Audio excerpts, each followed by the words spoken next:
முதல்ல நம்ம இந்த பெந்தகோஸ்தே அப்படின்றது என்ன அப்படின்றது சின்ன காரியத்தை நம்ம பார்த்துட்டு ஒரு 3 காரியங்கள் வாட் அட் வி ஹேப்பன், என்ன நடந்தது. ஆமாம், வாசிக்க கேட்போம். யாத்திராகமம் எழுதின புஸ்தகம் 34ஆம் அதிகாரத்தில் 22வது வசனம் வாசிங்க. கோதுமை அறுப்பின் முதற் பலனை செலுத்தும் 7 வாரங்களின் பண்டிகையும் வருஷ முடிவிலே சேர்ப்பு கால பண்டிகையும் ஆசரிப்பாயாக. கவனிங்கம்மா, கோதுமை அறுப்பின் முதற் பலனை செலுத்தும் 7 வாரங்களின் பண்டிகையும் வருஷ முடிவிலே சேர்ப்பு கால பண்டிகையும் ஆசரிப்பாயாக. அங்கே 50ஆம் நாளிலே அறுவடை பெருவிழா கொண்டாடினார்கள். என்னது? 50வது நாளில் 7 வாரம்னா எத்தனை நாள் வருது? 7 வீக்ஸ்னா எவ்வளோ நாள் வருது? 49 நாள். அது முடிவில் 50வது நாள் அவங்க என்ன பண்றாங்க? அறுவடை பெருவிழா கொண்டாடினார்கள். அக்கொண்டாட்டம் கிரேக்கத்தில் பெந்தேகோஸ்தே 50ஆம் நாள் விழா என்று பெயர். 50வது நாள் என்ன சொல்றாங்க? கிரேக்க மொழியில பெந்தேகோஸ்தே.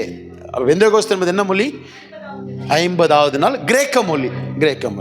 அதாவது இந்த 120 பேர் மேல தான் ஃபர்ஸ்ட் டைம் பரிசுத்த ஆவியானவர் வந்து இறங்கினார். ஸோ அங்க நம்ம பழைய ஏற்பாட்டில் பார்க்கும் பொழுது சேர்ப்பின் காலமும் அறுப்பின் காலமும் 50வது நாளுடைய பண்டிகை கொண்டாடப்படுகிறது. ஸோ இது கூட ஒரு ரெவலேஷன் தான். ஆண்டவராகிய இயேசு கிறிஸ்துனுடைய மரணமும் உயிர்த்தெழுதலும், அவர் 40 நாள் இருக்கிறதும், இப்போ அவர் பரமேறு போவதும், இப்போ பரிசுத்த ஆவியானவர் வருவதும், முதலாவது 120 பேர் மேலே இறங்கி அவர்களை பரலோகத்துக்காக அறுவடை செய்து இன்று எவ்வளோ பேர் அறுவடை செய்யப்பட்டிருக்கிறாங்கன்னா இட்ஸ் கால் பெந்தகோஸ்தே நாள்.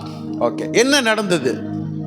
பெந்தகோஸ்தே நாள்னா என்ன அப்படின்னா சபைகள் பிறந்த நாள், தி பர்த் ஆஃப் சர்ச்சஸ்.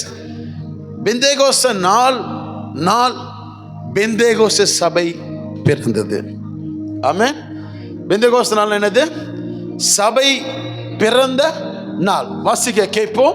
அப்போஸ்தலர் எழுதின புஸ்தகம் 2ஆம் அதிகாரம் 42 47 வரைக்கும் நாம் வாசிக்க கேட்போம். அவர்கள் அப்போஸ்தலருடைய உபதேசத்திலும் அந்யோன்யத்திலும் அப்பம் பிட்குதலிலும் ஜெபம் பண்ணுதலிலும் உறுதியாய் தரித்திருந்தார்கள். ஒரு சபை உபதேசத்தில் நிலைநிற்கணும். ஒரு சபை அந்யோன்யத்தில், அதாவது ஐக்கியத்தில், ஒரு சபை அப்பம் பிட்குதலில், ஒரு சபை ஜெபம் பண்ணுதலில் உறுதியாய் தரித்து இருக்கணும். எல்லோருக்கும் பயம் உண்டாயிற்று. அப்போஸ்தலர்களாலே அநேக அற்புதங்களும் அடையாளங்களும் செய்யப்பட்டது. சபை பிறந்தது. சபையில் இந்த 4 காரியம் நடக்க ஆரம்பிச்சுது. இப்போ அடுத்தது சபையில் இருக்கிறவங்க எல்லாம் பரிசுத்த ஆவியானவருக்கு, சபைக்கு, தேவனுக்கு, அப்போஸ்தலர்களுக்கு பயப்பட ஆரம்பிச்சார்கள். என்னம்மா? பயப்பட ஆரம்பிச்சார். எங்க சேர்த்தார் ஆண்டவர்? சபை பிறந்தது, சபையில உபதேசம், சபையில அப்பம் பிட்குதல், சபையில அந்யோன்யம், சபையில ஜெபம், இதுல உறுதியாய் தரித்திருந்தார்கள். அங்கே அப்போஸ்தலர்களுக்கு சபை ஜனங்கள் பயந்து நடந்தார்கள். இது சபை, முதல் சபை. இது என்னமா? முதல் சபை. பெந்தகோஸ்தே நாளில் என்ன நடந்ததுன்னா, ஆவியானவர் வந்த பிறகு சபை எழும்ப ஆரம்பிக்கப்பட்டது. அங்க சொல்லப்படுது, யாரெல்லாம் ரட்சிக்கப்படுறாங்களோ அவங்க எல்லாரையுமே தேவன் சபைக்கு சேர்த்தாராம். ரட்சிக்கப்பட்டவர்கள் எங்க சேர்த்தாரா? சபைக்கு சேர்த்தார். யாரெல்லாம் ரட்சிக்கப்பட்டாங்க? இந்த அப்போஸ்தலர்கள் எங்கெல்லாம் போய், யாருக்கெல்லாம் போய் நற்செய்தியை, சுவிசேஷத்தை, கிறிஸ்துவை குறித்து அறிவித்தார்களோ அங்கெல்லாம் மனம் திரும்புதல் உண்டானது. அங்கெல்லாம் இருதயம் குத்தப்பட்டது. அங்கெல்லாம் தேவனுக்காக அர்ப்பணிக்கப்பட்டார்கள். அவர்கள் எல்லாரும் மனம் திரும்புதி தேவனுக்கு ஒப்புவிக்கப்பட்டார்கள். அவர்கள் எல்லாரையும் தேவன் கையை பிடிச்சுக்கிட்டு சபைக்கு கொண்டு வந்து சேர்க்கிறாராம். உங்களுக்கு தெரியுமா உங்களை யார் கொண்டு வந்தா சபைக்கு?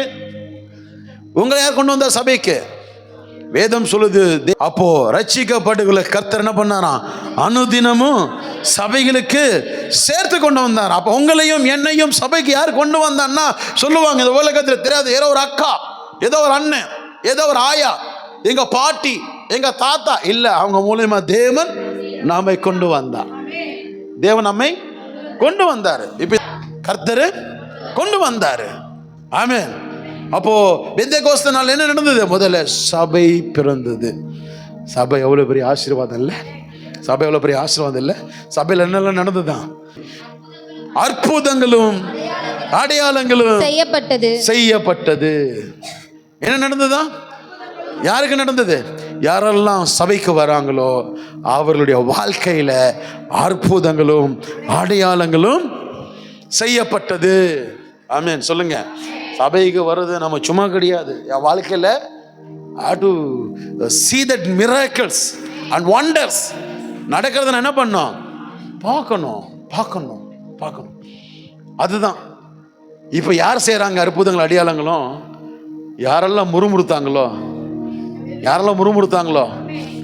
40வது நாள் சபைக்கு வந்தவங்க முறுமுறுத்தாங்களோ, 41வது நாள் முறுமுறுத்தாங்களோ, 42வது நாள் தர்க்கம் பண்ணாங்களோ, 43வது நாள் வாக்குவாதம் பண்ணாங்களோ, 44வது நாள் நான் தான் நான் தான் அப்படி சொன்னாங்களோ, 45வது நாள் உணர ஆரம்பிச்சாங்களோ, 46வது நாள் ஆராய ஆரம்பிச்சாங்களோ, 47வது நாள் தாழ்த்த ஆரம்பிச்சாங்களோ, 48வது நாள் பேச ஆரம்பிச்சாங்களோ, 49வது நாள் சமாதானம் ஆரம்பிச்சாங்களோ, 50வது நாள் ஒருமனப்பட்டாங்களோ, அவங்க இப்போ சபையில் என்ன பண்றாங்களாம்? அவங்க தான் செய்றாங்க. இப்போ புரியுதா சர்ச்? சபையை பரிசுத்த ஆவியார் என்ன பண்றாரு? டெலிவர் பண்றாரு. சபை என்ன பண்றாரு? பிறக்க வைக்கிறாரு. That has to be happen. இந்த பெந்தேகோஸ்து டே அதான் நடந்தது. இப்போ நிறைய பேருக்கு பாவம் சபையினுடைய முக்கியத்துவம் தெரியல. அப்போ சபை என் வாழ்க்கையில் அற்புதங்களையும் அடையாளங்களையும் செய்யும். நிறைய பேர் இப்ப நினைச்சுக்கிறேன், நான் வந்த ஒண்ணு நடந்தணும். இல்ல, அப்படி கிடையாது. வந்த ஒண்ணு நடக்கும், வரவும் நடக்கும், நீ சாகுற வரைக்கும் நடக்கும். ஃபர்ஸ்ட் அற்புதத்துக்காக நீ காத்திருக்கணும். ஃபர்ஸ்ட் டைம் இல்லைன்றாங்க. கேட்ட என்ன சொல்றாங்க? டைம் இல்லை. ஏமா டைம் எல்லாம் சொல்லாதம்மா, டிவி சீரியல் பார்க்காதம்மா, வாழ்க்கை வீணா போகும்மா, அப்படிமா இப்படிமா அப்படிதான் சொன்னேன். நேற்று சொல்லிட்டேன், டிவி சீரியல் உன் வாழ்க்கை வீணடிக்கிறதுக்கு நீ டைம் எல்லாம் சொல்லாத, வந்து பாரு உன் வாழ்க்கை மாறும். டிவி சீரியலை பார்த்து அழுது கிடக்குறிய நீ, உன் வாழ்க்கை நாரின்னு இருக்கீங்க. இல்லை உண்மைதான் இல்லை? இல்லை நிறைய பேர் டைம் இல்லை பாஸ்டர், நான் அப்பா டக்கரு பாஸ்டர், நான் அம்பானியோடைய சித்தப்பா பாஸ்டர்.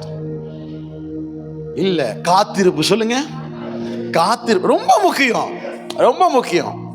நீங்க தேவனுடைய பாதத்துல உங்களுடைய வாழ்க்கை மாறுவதற்கு காத்திருந்து பாருங்க, உங்களுக்காக உலகமே காத்திருக்கும். இந்த சபையை பெத்தெடுக்கிறதுக்கு முன்னாடியே ஒருத்தர் கோஆர்டினேட்டர் வராரு இங்க உலகத்துக்கு. யாரு கோஆர்டினேட்டர்? ஏசப்பா பிசிக்கல வந்துட்டாரு. மனித ரூபமா வந்துட்டு எல்லா காரியங்களும் பிசிக்கலா பண்ணாரு அவரு. சொல்லுங்க, என் வாழ்க்கையில ஆடிக்கு ஒரு அற்புதம், அமாவாசைக்கு ஒரு அற்புதம், எப்படி பார்த்தா ஹாப்பி ஆயிடக்கூடாது. சபைக்கு நான் வர நான் அற்புதம் பார்த்துக்கிட்டே இருக்கணும். என் வாழ்க்கையில அற்புதங்கள் சாதாரணமா நடக்கணும். எப்படி நடக்கணும்? சாதாரணமா நடக்கணும். என்ன நடந்தது? 2வது சமத்துவம் பிறந்த நாள். சொல்லுங்க, சமத்துவம் என்ன? தயவுசெய்து நல்லா கவனிங்க. முதல்ல சபை பிறந்தது. 2வது சமத்துவம் பிறந்தது. 2வது என்ன பிறந்ததுதான்? என்ன நடந்தது அங்க? அவர்கள் விசுவாசிகள் எல்லோரும் ஒருமித்திருந்து சகலத்தையும் பொதுவாய் வைத்து அனுபவித்தார்கள். இந்த விசுவாசிகள் யாருன்னு காலைல கூட சொன்னேன் நான் உங்களுக்கு. ஒருத்தர் டாக்டர், ஒருத்தர் இன்னொருத்தர் கவர்மெண்ட் எம்ப்ளாயி, இன்னொருத்தங்க ஊழியம் செய்யற குடும்பம். யாரு? மரியா குடும்பம் ஊழியம் செய்கிற குடும்பம். அவங்க தாய் தகப்பன் ஊழியம் செய்கிறவங்க. அவங்களுடைய சொந்தக்காரங்க தான் எலிசபெத் சகாரியா, அவங்களும் ஊழியம் செய்யறவங்க. இப்ப இவங்கெல்லாம் என்ன செய்யிட்டாங்க? இப்போ நம்ம ஒரு ஆபீசர் இருக்கிறாருன்னு வச்சுங்களேன். அவர் வந்துட்டு அவரை பார்த்து இவங்க சார் நிறைய சர்ச்சில் இருக்காது, நிறைய சர்ச்சில் இல்ல. இதுதான் சமத்துவம் பிறந்த நாள். சொல்லுங்க, சமத்துவம் பிறந்த நாள். அவங்க எல்லாருமே ஒருமித்திருந்து சகலத்தையும் பொதுவாய் வைத்து, பாருங்களேன் எப்படி இருந்தாங்களாம், பொதுவாய் வைத்து அனுபவித்தார்களாம். டாக்டராக இருந்தாலும், கவர்மெண்ட் எம்ப்ளாயாக இருந்தாலும், டாக்ஸ் கலெக்டராக இருந்தாலும், வியாபாரியாக இருந்தாலும், சபையில் எல்லாருமே அண்ணன் தம்பிக்கு தான். எல்லாருமே அண்ணன் தம்பிக்கு தான். அவங்க பொதுவாய் வைத்து என்ன பண்ணாங்களாம்? அனுபவித்தார்கள். நாம் எல்லாருமே பரிசுத்த ஆவியை பெற்றவர்கள். நாம் எல்லாம் கிறிஸ்துவினாலே சேர்க்கப்பட்டவர்கள். இனி நீயும் நானும் எந்த ஒரு வேற்றுமையும் இருக்கக்கூடாது, எந்த குறைவுகள் இருக்கக்கூடாது.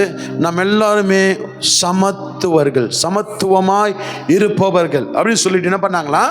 பகிர்ந்து கொடுத்துட்டு இப்போ எல்லாரும் என்ன ஆயிட்டாங்க? சமமானவர்கள் ஆயிட்டாங்க. 46ல் அவர்கள் ஒருமனப்பட்டவர்களாய் தேவாலயத்திலே அனுதினமும் தரித்திருந்து வீடுகள் தோறும் அப்பம் பிட்டு மகிழ்ச்சியோடு கபடமில்லாத இருதயத்தோடு போஜனம் பண்ணி தேவாலயத்தில் அனுதினமும் தரித்திருந்தாங்களாம். தேவாலயத்தில் ஒவ்வொரு நாளும் தரித்திருந்தாங்களாம். இப்போ சாயந்தரம் ஆயிடுச்சு, ஒருவேளை காலை ஆயிடுச்சு. அடுத்தது என்ன பண்றாங்க? வீடுகள் தோறும் அப்பம் பிட்டு எப்படி இருந்தாங்களாம்? முறுமுறுப்போட, கபடமில்லாத இருதயத்தோடும் போஜனம் பண்ணி. இரண்டாவது சமத்துவம் பிறந்த நாள். ஒன்று சபை பிறந்த நாள், ரெண்டாவது சமத்துவம் பிறந்த நாள். சபை பிறந்துடுச்சு, ரெண்டாவது சமத்துவம் பிறந்துடுச்சு, மூணாவது வசனம் பிறக்குது. ஆமென். அதுக்கு முன்னாடி ஏசப்பா மட்டும்தான் பேசினாரு, யோவான் மட்டும்தான் பேசினாரு. ஆனா இங்க இந்த 120 பேர் மூலமாக சத்தியம் வளர ஆரம்பிச்சிடுச்சு. சத்தியம்னா என்ன? அவர் சொல்றாரு, பேதுரு அவர்களை நோக்கி, நீங்கள் மனம் திரும்பி ஒவ்வொருவரும் பாவ மன்னிப்புக்கென்று இயேசு கிறிஸ்துவின் நாமத்தினாலே ஞானஸ்தானம் பெற்றுக்கொள்ளுங்கள், அப்பொழுது பரிசுத்த ஆவியின் வரத்தை பெறுவீர்கள். இது எப்படி தெரியுமா கேட்டாங்க அவங்க? இத சந்தோஷமா ஏற்றுக்கொண்டார்களாம். இந்த சத்தியத்தை, என்ன சத்தியம்? மனம் திரும்பு, ஒழுங்கா சர்ச்சுக்கு வா, ஒழுங்கா ஜெபம் பண்ணு, ஒழுங்கா ஊழியம் பண்ணு, உண்மையாயிரு. இப்படின்னா பிடிக்க மாட்டேங்குது. இது பிடிக்கும். இது பெட்டரா? மனம் திரும்பு, பாவ மன்னிப்புக்கு என்ன பண்ணு, மனம் திரும்பு, ஞானஸ்தானம் பெறு, அப்புறம் பரிசுத்த ஆவியின் வரத்தை நீ பெற்றுக்கொள்வ.